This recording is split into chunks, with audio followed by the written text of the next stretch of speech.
And at 9:37, there's that sound we love. It's Watercooler Wednesday. And here today, Michelle Lewis from FM 100, Kevin Cerrito with the I Love Memphis blog and Sports 56, and our own Todd Demers. Drum roll, please. A new thank you. Ba-dum-bum. Thank you. Okay, a new show premieres tonight on CBS and News Channel 3, and this one sounds kind of interesting. In the Briefcase, families experiencing financial setbacks are given a large sum of money and an even bigger choice. You can keep all the 100 grand in the briefcase or share it with another family in need. Let's watch. This decision has nothing to do with me. It has to do with my family, my girls. That's what makes it hard. But I want them to look at me when they grow older and say, I was proud of you. Now, what they do not know is that the other family has been given the same amount of money and the same choice, so it's sure to be interesting. Michelle, let's start with you. What do you think you would do? I know what it's like to struggle and to go through devastation and tough times and have to survive. I would share, and I would like to hope that others would too. Yeah, there's good in people. You got to look for it, and I hope that's what this show brings out. Kevin? First of all, I think the show, I'm excited to watch this show. It seems like the CBS hit Undercover Boss mixed with a little bit of Deal or No Deal or something. But I would probably not share, because I'm thinking, Really? I'm thinking, well, like everybody could use some money, and like if you go to the casino and you win oodles of money at the casino, when you're walking out and you see somebody who may not be necessarily as well off as you or a similar situation, you're not gonna share the money. And if somebody came up to you and asked you to share the money with this person, you'd be like, I just won this at the casino. Yeah. Fair and square. Yeah.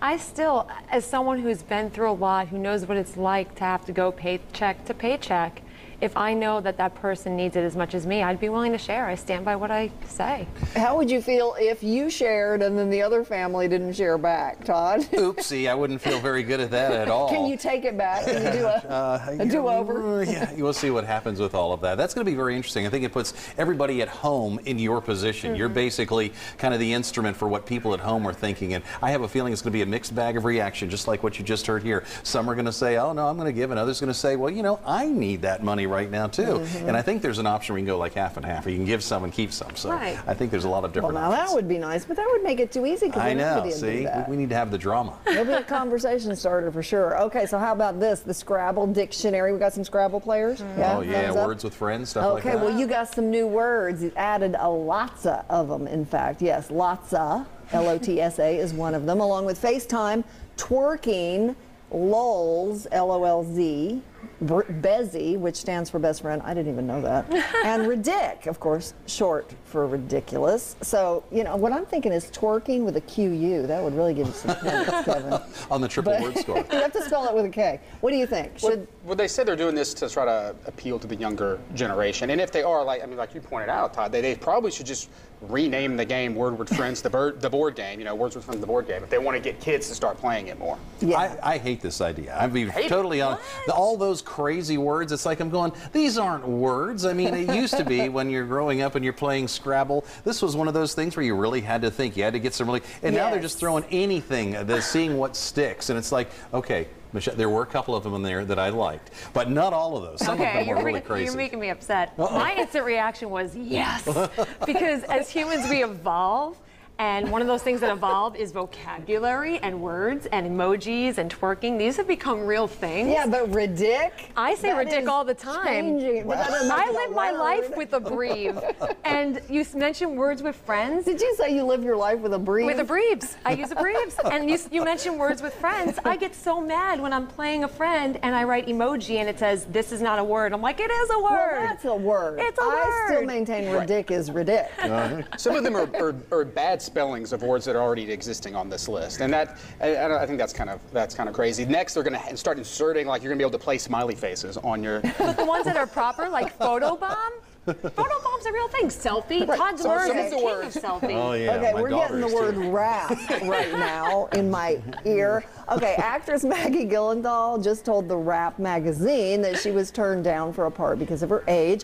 The 37-year-old, who is hot, we can all agree with that, says she was told she was too old to play the lover of a man who is 55.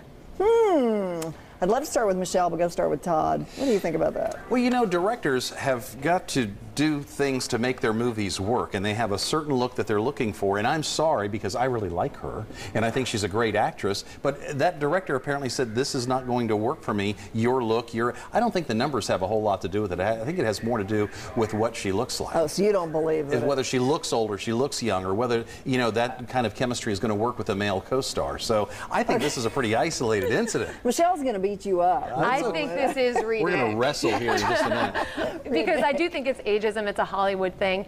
And Meryl Streep said it best. It's really easy to put old age on. It's very hard to take old age off. And what's the big deal? Unless she wasn't right for the part, totally different thing. But if it really was about her age, come on. Yeah. Absurd. Well, there's other roles she can start playing now if she's too old to play these type of roles. But yeah, I mean, I agree with you. It's men can go and they can be in movies, like, and you think, what movies can an old man not be in? You think maybe action movies, and then they start making Expendables, and like you can be 60, 70 years old and be in an action movie. There's nothing a guy doesn't can't be matter in, anymore, no right? matter their age. Yeah. Yeah, I'm with Michelle. It's ridic. Thank you so much. Thank you. It's ridic. Coming up, how to cook the perfect steak with experts from the Peabody Hotel.